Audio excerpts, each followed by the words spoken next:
Hello and welcome back to another exciting episode of Attack on Show. I'm Robert Holland. And I'm Jeff Marshall. And we're up to episode 9, ladies and gentlemen. Your hate emails are having no effect on us. We do have an exciting episode on review. We're going to take a look at Tom Cruise's exciting Mission Impossible that's coming out. Spoiler alert, there's going to be some running. And there's probably going to be some hanging from the side of buildings, too. On Be Kind Rewind, we're going to go back to before Tom Cruise found tweezers, and we're going to look at Ridley Scott's Legend. And obviously before the Screen Actors Guild had a dental plan. Or would it be Scientology's dental plan? Oh, that could be it, too. Yeah. On Binge, we're going to take a look at a spy TV series off of USA Network called Burn Notice. Classic? Yeah. It has the chin in it, so yes. You're going to want to stick around for that. And on I Miss My MTV, we're going to take a look at the track Bad Kingdom by Moderat. No, that's the problem when we find these things so early, is that we don't know quite how to pronounce them. It's hard to read. Yeah. Ladies and gentlemen, this is Attack on Show.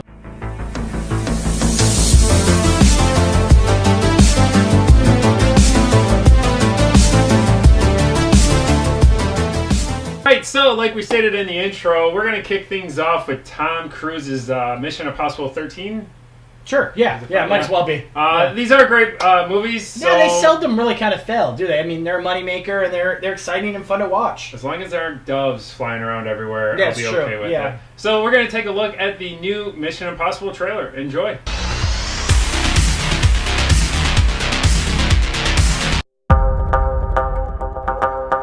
You had a terrible choice to make in Berlin. One life over millions. And now the world is at risk.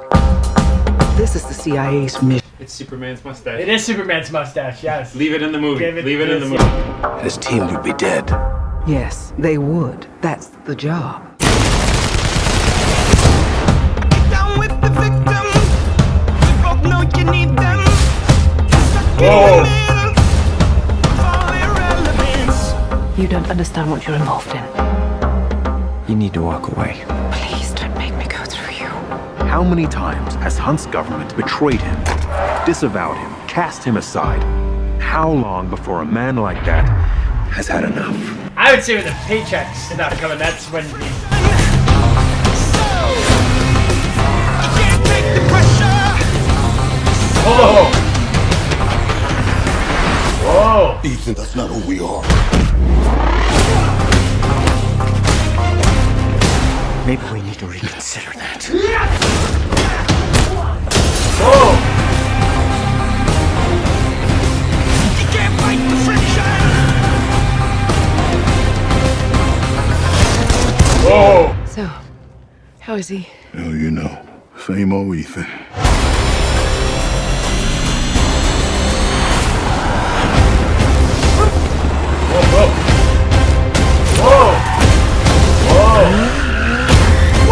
What the hell is he doing? I find it best not to look.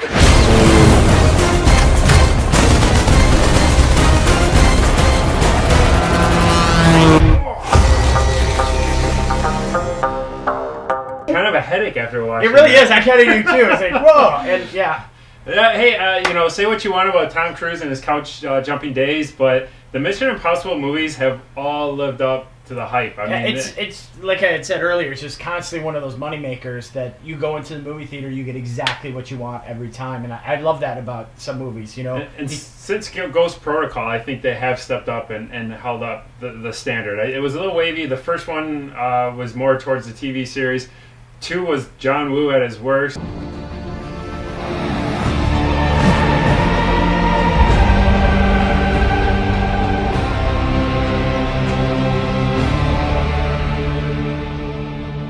Run that bastard down. And in 3, I just felt like you watched Tom Cruise run for 3 hours. Come on.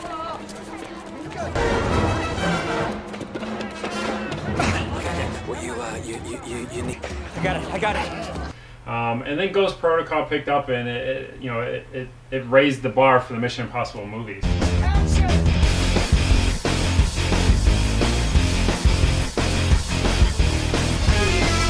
When the Bourne movies came out, it kind of blew up the whole genre and switched everything around, and you see a more darker, less pulling off the mask type of thing in these movies, and it went a lot more action. But talk about amazing action. I mean, that's a great, you look at Tom Cruise, the guy is not aging. I mean, I'm about ready to sign up for Scientology. Absolutely, because yes. it appears to be working.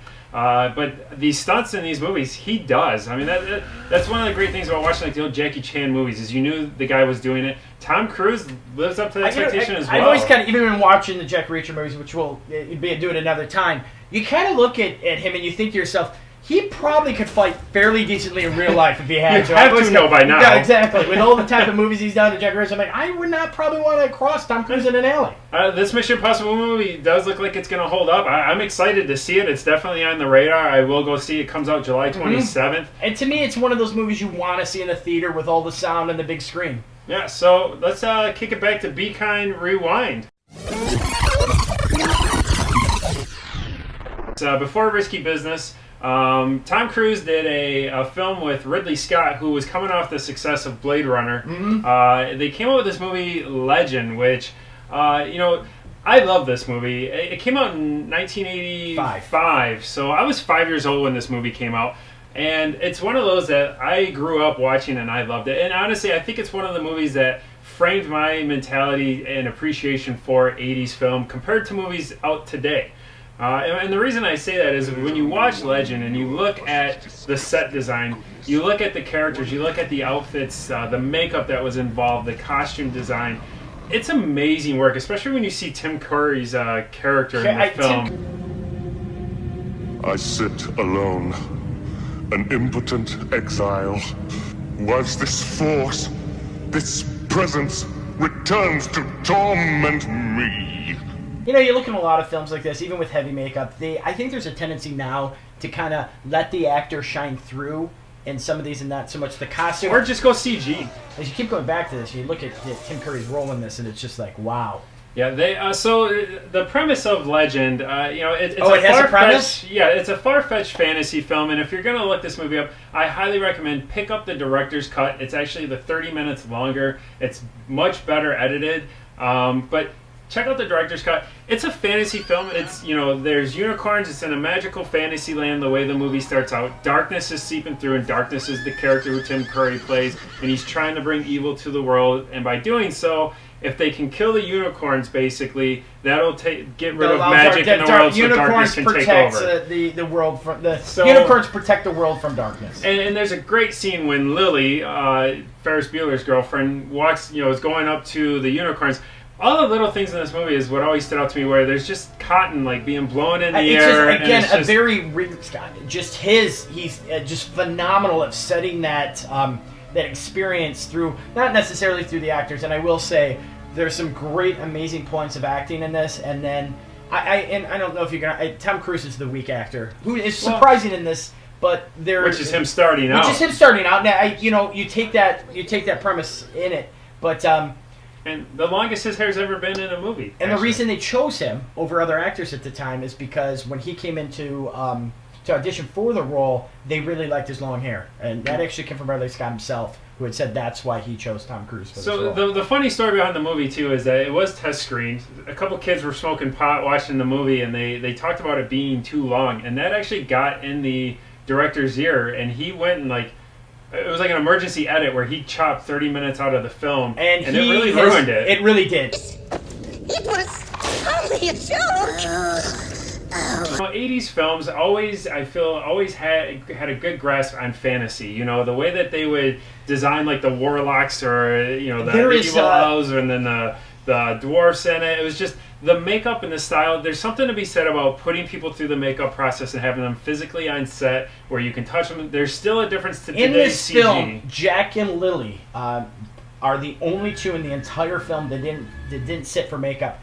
Tim Curry himself, it was 8 hours every day he sat in makeup. And he's got these horns where they had to build like brackets because his neck couldn't hold them up. Yeah. It's amazing makeup work on Darkness. I really think it's probably, to look back at it now and watching a movie that is 30 years old, 30 plus years old at this point, and just see the makeup is absolutely, it holds up. And I think that plays, you kind of made a point earlier, it really plays into the character acting in the film, is that when they're wearing all this and they go through that process, there's a buy-in by the actors to play that role. And I think that speaks for just making proper sets, proper makeup, it can hold up. And I think that's where computer movies, when they started incorporating CG in the films, I think that's when they started looking dated, is you can look at like the 90s Lost in Space, it looks dated. You can look at Blade 1 to Blade 2 and see how dated it is because they tried to use computer effects. And you go to Legend, everything's real. Everything. The sets are built, the people are eyeing the scene. You can't see lines between them because it's all there. And you're seeing a lot of that in a lot of movies made now where they were,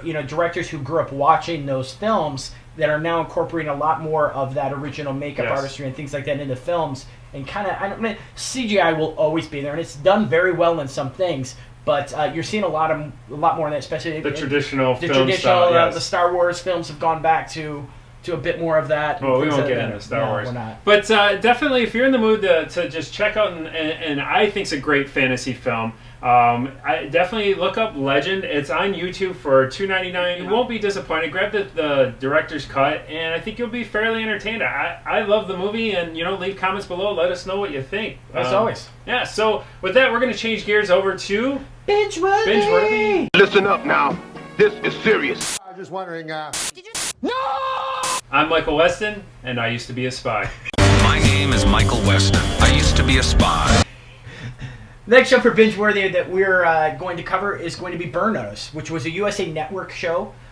Featured almost 9 seasons of a Miami-based spy movie. Yeah, it's a great premise where it starts out with the main character, Michael Weston. He's a CIA operative. He's on a mission, and he gets a phone call. This is the first 5 minutes of the series. He gets a phone call, and it says, Michael Weston, you've been burned. We got a burn notice on you. You're blacklisted. When you're burned, you've got nothing. No cash, no credit, no job history. You're stuck in whatever city they decide to dump you in. Miami. The premise of the show is him trying to figure out who burned him in the CIA, who let out his identity. Bottom line, as long as you're burned, you're not going anywhere. And it was a great show. It was lighthearted at times. One of the things that I always liked about it is it had this major story arc of him trying to get in the CIA, but then each episode was kind of its own standalone episode. And what the main character, he had a friend, the Chin, Bruce Campbell. I got a half a bottle of tequila waiting for me back at the hotel. But they said not to drink the water. Great actor. Most of you know him as Ash from The Evil Dead. But Michael Weston, so he takes, he uses his skills that he has from being a spy to help people in his city that can't necessarily go to the police. Kind of an A-Team-esque type very A-Team premise style. there, yeah. And what's great about the Michael Weston character, Jeffrey Donovan, the actor who played him, is every episode he would go undercover and play a different character. And I thought it spoke volumes for Donovan. He had to act as basically a different character every episode, and I don't think he ever got enough credit for that. I think you see how people get awarded on these shows, and they're always playing the one character. Whereas Jeffrey Donovan, when he was in Burn Notice, he had to play multiple characters, multiple accents, different personalities. He's here right on time. Hey, Pete, right again. And he pulled off every single one. I really actually thought he would blow up on the main screen. I really did too. Yeah, his love interest and former girlfriend is Gabriel Anwar, who played Phoebe in the show. In this very thin, almost frail-looking, who is just a complete ass kicker, plays an incredibly strong female She's character. She's an arms dealer, I think. She's an arms dealer who ends up teaming up with him. And there's this. They were former lovers. Now they're back together, and they progress as partners throughout the entire show. Yeah, so it's kind of there's always every show has to have that love interest. Is it going to happen? Is it not? And the chemistry between the two of them worked out really well. She pulls off the character very well. Oh, phenomenal. Yeah. I think prior to that, I'd seen her in for Love or Money with a Michael J. Fox movie where she always kind of played these the supporting female roles. Her big role her big role is actually in Scent of a Woman. She's the one that dances with. Yes. Yeah, that's right. But she was a strong character. She pulled it off, and the chemistry between the three of them, Bruce Campbell, Gabriel Anwar, and Jeffrey Donovan, works really well. Bruce through the entire series. Yes, it's Bruce Campbell was an ex-Navy SEAL captain, and so they all have their backgrounds, and they're all trying to help Michael Weston basically get his life back. And through that, helping him do these jobs so he can raise money, and then it gets him closer. So, each episode, it's a little hint to the main storyline as to who burned him. Then he gets sidetracked on a mission. Then at the end of the story, it kind of ties in. So, It is a good show. It is entertaining all the way through. Give USA's Burn Notice a try. And I know they loop reruns on USA Network. Check it out. I believe it's on Amazon as well. It's on Amazon, and it's one of those ones that flies in and out on Netflix. Yes, so check out Burn Notice. Definitely binge-worthy. And I think it's time for some music. What do you think? Yeah, I'm more than ready. You know what? You know what I miss, though, Rob? No. I miss my MTV. What's that?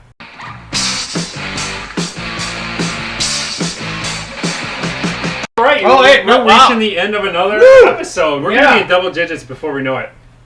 Actually, after this. Yeah, this one. Yeah. And on this week's episode of I Miss My MTV, we're going to take a look at Moderat. Moderat? What do you mean, Moderat or Moderat? Moderat. Moderat! Yeah, this track is called Bad Kingdom. Came across it on YouTube. The beat's amazing. The video... this isn't for the weak-hearted. I mean, no, it's not. Incredible. I'm glad you brought that up because I love the video. It's one of those ones you just kind of stare at, kind of grasp. It tells a story without any words. I feel like we need to give like an epilepsy warning. There is a bit of an epilepsy warning with this one. So watch at your own risk. That's your warning. And check this out, Bad Kingdom. Enjoy.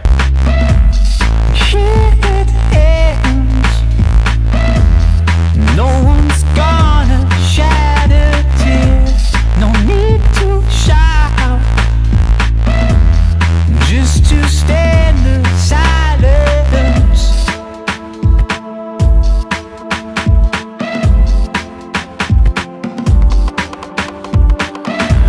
The world spent time in the early morning's haze.